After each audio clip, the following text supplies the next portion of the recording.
देखिए क्वेश्चन है, बोल रहा है Mars has about 1/10 as much as mass as the earth. बोल रहा है जो मार्स है ना, मार्स प्लेनेट, तो जो मार्स है, मार्स का मास ना धरती के मास का 1/10 है। मतलब Mars has about 1/10 as much mass as the earth. मतलब पृथ्वी का जितना भी मास है, मार्स का मास पृथ्वी के मास का 1/10 है। ठीक है ना, पृथ्वी का जितना भी मास है उससे मार्स का मास, मार्स का जो मास है ना वो पृथ्वी के मास से 1/10 है। मतलब पृथ्वी का जितना भी मास रहा होगा, मार्स का मास क्या है, पृथ्वी के मास का 1/10। ठीक है, and half as greater diameter. तो देखिए मास का कंपैरिजन मास से हुआ है, तो डायमीटर का कंपैरिजन डायमीटर से होगा। और क्या बोल रहा है, and half as greater diameter. और मार्स का जो डायमीटर है वो आधा है जितना कि अर्थ का डायमीटर है। And half as great diameter of the earth. ठीक है ना, ये लैंग्वेज पूरा लिखा नहीं, डायमीटर ऑफ द अर्थ लिख देता तो ज्यादा बेटर होता। लेकिन कहना है इसका कि जितना अर्थ का मास है, मार्स का मास अर्थ के मास का 1/10 है। जितना भी अर्थ का डायमीटर है, मार्स का डायमीटर धरती के डायमीटर का आधा है। मतलब जो भी डायमीटर रहा होगा अर्थ का, मार्स का डायमीटर धरती के डायमीटर का आधा है। ठीक है, तो देखिए इसको सॉल्व करते हैं। हमको क्या निकालना है, the acceleration of falling body on Mars is nearly. अब देखिए अगर हम धरती के सरफेस के ऊपर से कोई चीज गिराते हैं, ठीक है ना, कुछ हाइट से 10 मीटर 15 मीटर या जो भी आपका 100 मीटर 50 मीटर के हाइट से, तो उस ऑब्जेक्ट में धरती पर गिरने के लिए एक्सेलरेशन प्रोड्यूस होता है उस ऑब्जेक्ट में, किसके कारण, धरती के ग्रेविटी के कारण। तो बॉडी में नीचे की तरफ एक्सेलरेशन प्रोड्यूस होता है जिसको बोलते हैं एक्सेलरेशन ड्यू टू ग्रेविटी। अब मार्स का भी मास है, तो जब हम मार्स के सरफेस पर किसी चीज को कुछ ऊंचाई से गिराएंगे तो वो ऑब्जेक्ट मार्स के सतह पर गिरेगा, क्योंकि मार्स का मास है तो मार्स का अपना ग्रेविटी भी होगा, तो मार्स भी एक्सेलरेशन लगाएगा उस ऑब्जेक्ट पर। तो मार्स पर भी जो ऑब्जेक्ट गिर रहा होगा, फॉलिंग बॉडी होगा, उसमें भी एक्सेलरेशन प्रोड्यूस होगा। तो मार्स पर उस गिरते हुए बॉडी का, फॉलिंग बॉडी का एक्सेलरेशन क्या है, मतलब acceleration due to gravity on Mars, ये पूछ रहा है।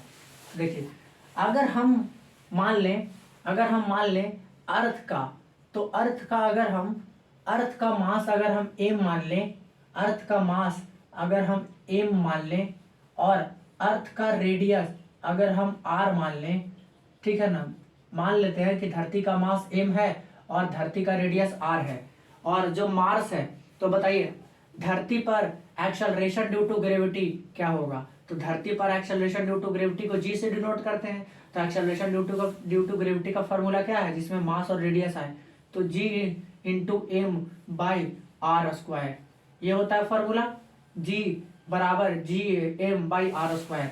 तो ये धरती पर आ गया एक्सेलरेशन ड्यू टू ग्रेविटी, बराबर कितना आ गया, धरती पर एक्सेलरेशन ड्यू टू ग्रेविटी कितना आ गया, कितना एक्सेलरेशन प्रोड्यूस होगा धरती पर गिर रहे वस्तु के ऊपर में, तो एक्सेलरेशन प्रोड्यूस होगा धरती पर कितना। ठीक है, मतलब अगर धरती पर कोई ऑब्जेक्ट को हम गिराएंगे तो धरती पर गिरेगा तो वो ऑब्जेक्ट में एक्सेलरेशन प्रोड्यूस होगा, धरती की तरफ नीचे की तरफ जाएगा तो इसमें एक्सेलरेशन प्रोड्यूस होगा। तो इस ऑब्जेक्ट में कितना एक्सेलरेशन प्रोड्यूस होगा, G M by R square के बराबर। तो धरती के सरफेस पर एक्सेलरेशन ड्यू टू ग्रेविटी कितना होता है, तो G M by R square. M क्या है, धरती का मास, आर क्या है, धरती का रेडियस, और जी तो है ग्रेविटेशनल कांस्टेंट 6.67 × 10⁻11। अच्छा, मार्स का बात किए हैं तो बतलाइए क्वेश्चन में क्या बोल रहा है कि धरती का जितना भी मास है, धरती का जितना भी मास है, मार्स का मास धरती के मास का 1/10 है, 1/10। तो यानी कि धरती का मास कितना था m, मार्स का मास कितना है, धरती के मास का 1/10। तो मार्स का मास कितना हो गया, m/10 हो गया ना, 1/10। तो यानी कि मार्स का मास कितना हो गया, तो मार्स का मास हो गया m/10। क्योंकि बोल रहा था क्वेश्चन में कि जितना भी धरती का मास है, मार्स का मास धरती के मास का 1/10 है, तो धरती के मास m है, तो मार्स का मास कितना होगा, m इंटू 1/10, तो m/10 मास हो गया धरती का, मार्स का मास कितना हो गया, m/10, धरती के मास का 1/10।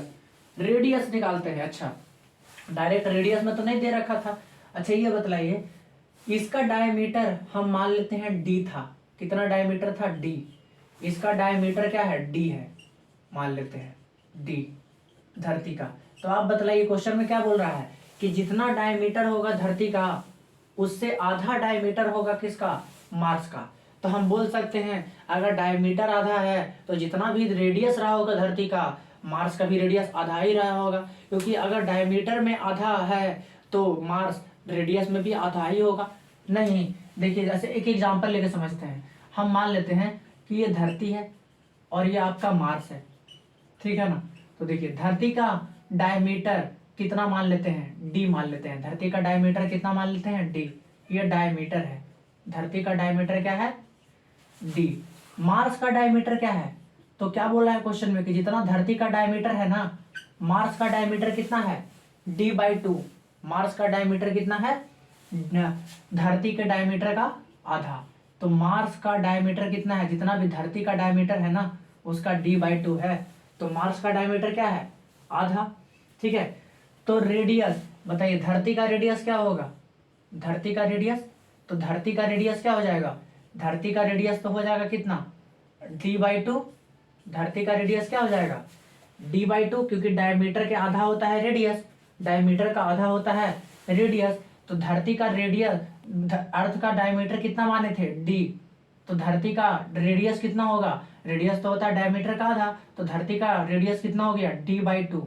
अच्छा, क्वेश्चन बोल रहा था कि मार्स का जो डायमीटर है ना वो धरती के डायमीटर का आधा है। तो धरती का डायमीटर d था, तो मार्स का डायमीटर क्या हो गया? d/2, धरती के डायमीटर का आधा।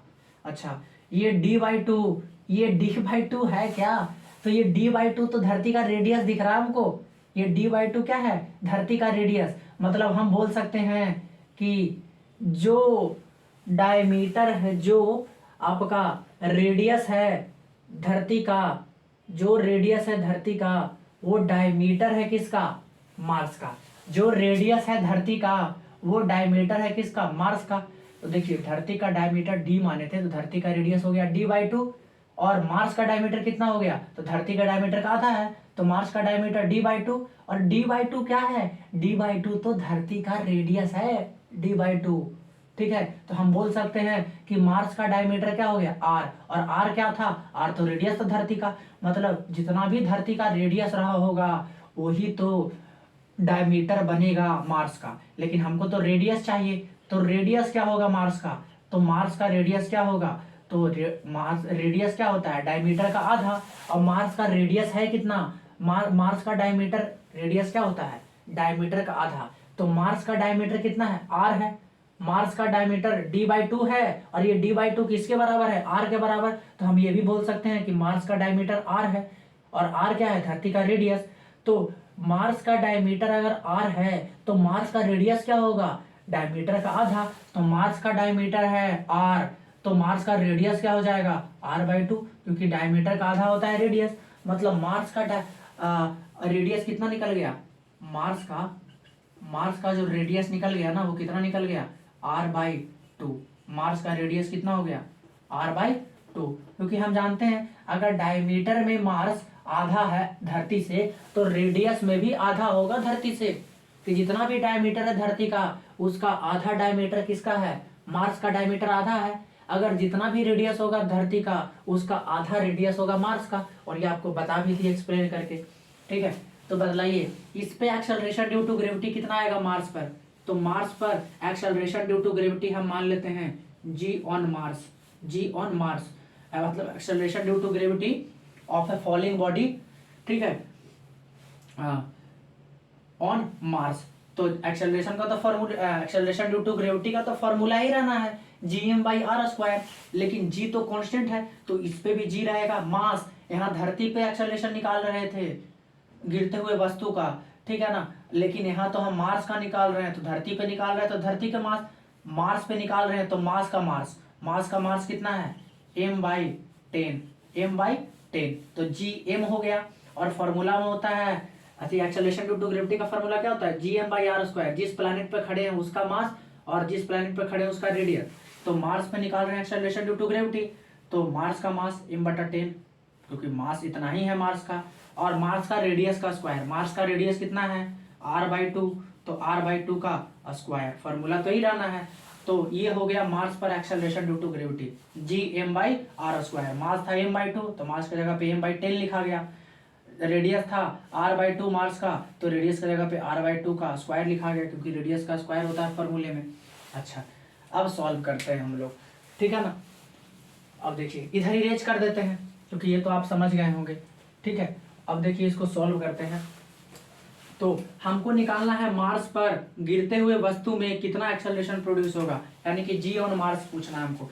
और ये यहाँ जी है, यहाँ भी जी होगा, कैपिटल जी। क्यों? क्योंकि ये ग्रेविटेशनल कांस्टेंट है, इसका वैल्यू हर प्लैनेट पर, हर बॉडी पर फिक्स होता है, इसका वैल्यू बदलता नहीं है, ये कांस्टेंट है, ग्रेविटेशनल कांस्टेंट। तो यहाँ भी जी, यहाँ भी कैपिटल जी।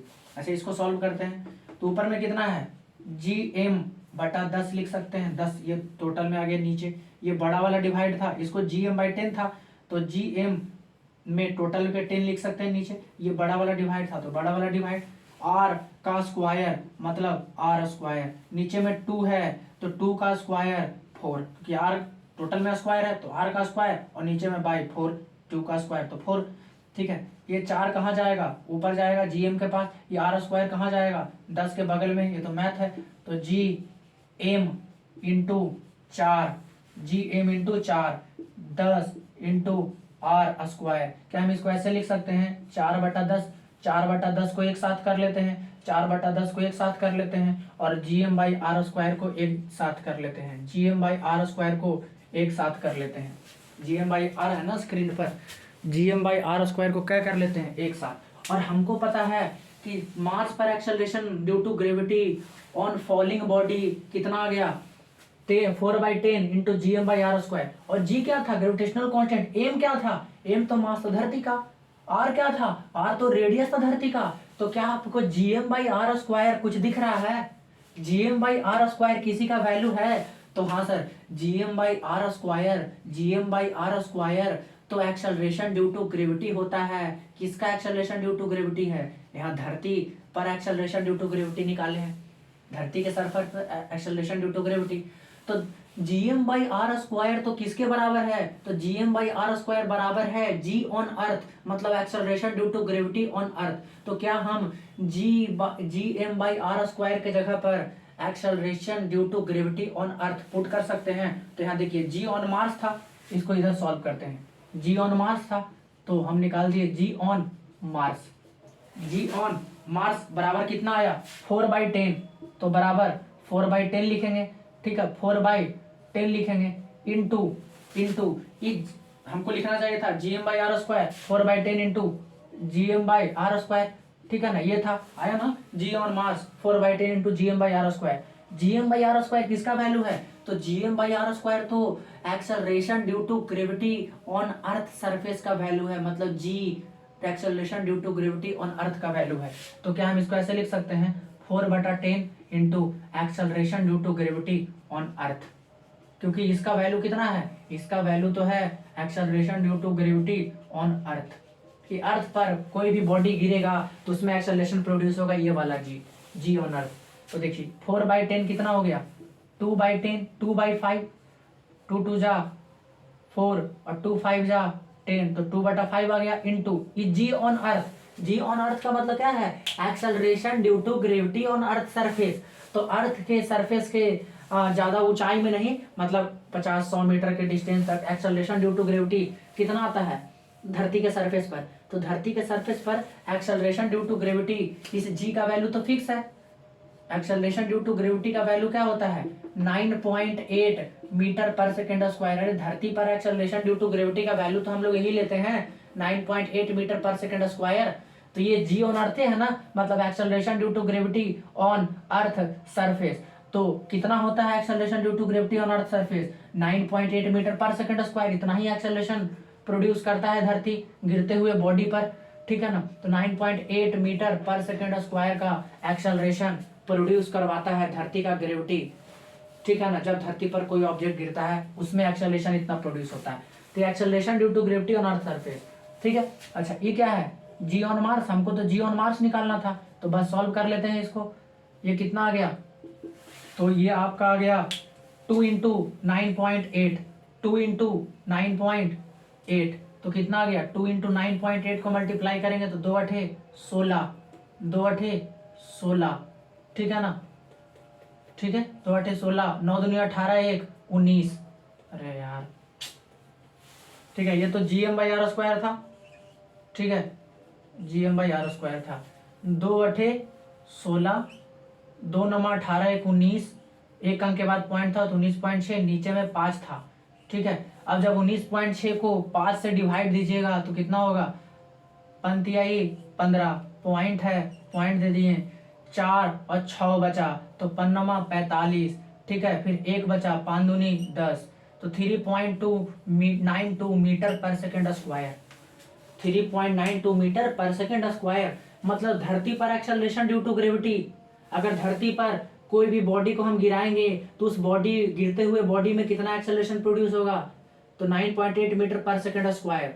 जब ये पूछ रहा था एक्सेलरेशन निकालिए गिरते हुए वस्तु का कितना एक्सेलरेशन होगा मार्स पर, तो मार्स पर जब हम कोई वस्तु को ऐसे गिराएंगे तो मार्स पर किसी भी गिरते हुए वस्तु में कितना एक्सेलरेशन प्रोड्यूस होगा, 3.92 मीटर पर सेकेंड स्क्वायर का एक्सेलरेशन प्रोड्यूस होगा, ठीक है ना। जब किसी भी वस्तु को मार्स के सरफेस के ऊपर में ऐसे गिराएंगे, ठीक है ना, तो कितना एक्सेलरेशन प्रोड्यूस होगा मार्स पर गिरते हुए बॉडी में, तो 9.8 मीटर पर 3.92 मीटर पर सेकेंड स्क्वायर का एक्सेलरेशन प्रोड्यूस होगा, तो ऑप्शन नंबर सी।